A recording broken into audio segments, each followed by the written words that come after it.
This course presents the things that you will need to know to pass the Java certification exam. This course is based on the information Sun requires for its exam for a Sun certified programmer for Java 2 platform. The move from Java version 1.4 to 1.5 was a big jump and required a new exam. Even the tone of the exam changed. It became more of a program writing quiz as opposed to the previous exams, which were multiple choice questions. By the way, version 1.5 is the same as version 5.0. This whole versioning thing is a bit odd. Let me give you a brief look at it. The basis of all modern Java programming is Java 2. Now don't worry about it, it's been around so long now that everybody has had the chance to upgrade and everything you'll encounter will be Java 2. So you can actually forget about the 2, that just means Java now.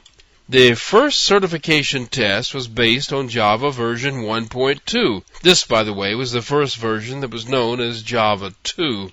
The next certification exam was based on that original test and based on Java version 1.4. The odd thing is that to upgrade the exam from version 1.2 to 1.4, they took more out than they put in. They left out all of the graphics.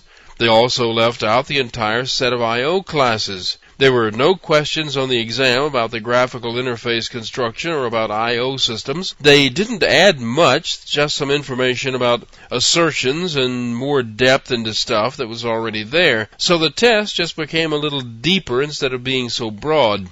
By the way, if you have a Java certification and you're looking for an upgrade to that, this course will work for you. There is an upgrade exam that's only half as long as the regular exam. It just covers the new stuff that's been added and all of that's covered in this course. It's just more depth into what you already know, so watching these movies should bring you up to speed. Now, even though the AWT, the Abstract Windowing Toolkit, is not included in the exam, you will get a brief introduction of that because I'm teaching this thing visually, so some of my example programs will pop up a window to display the results from a running program.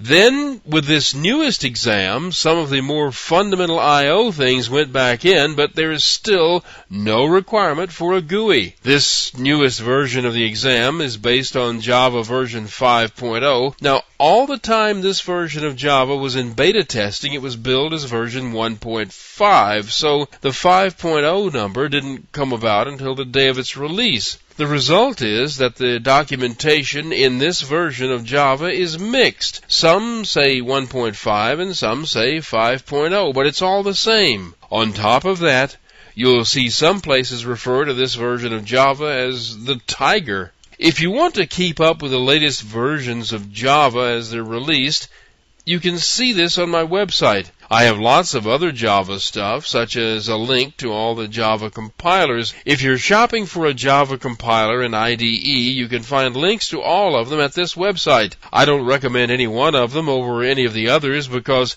everybody has a different way of working. You can download and try a bunch of them if you want, or if you prefer, you can just read their websites and figure out which one you think would be the one that you would like the best. There were some large additions to the language in version 5, and you'll find a good bit of it in this course. They added some fundamental language things, such as a new optional syntax on the for loop and generic names for classes.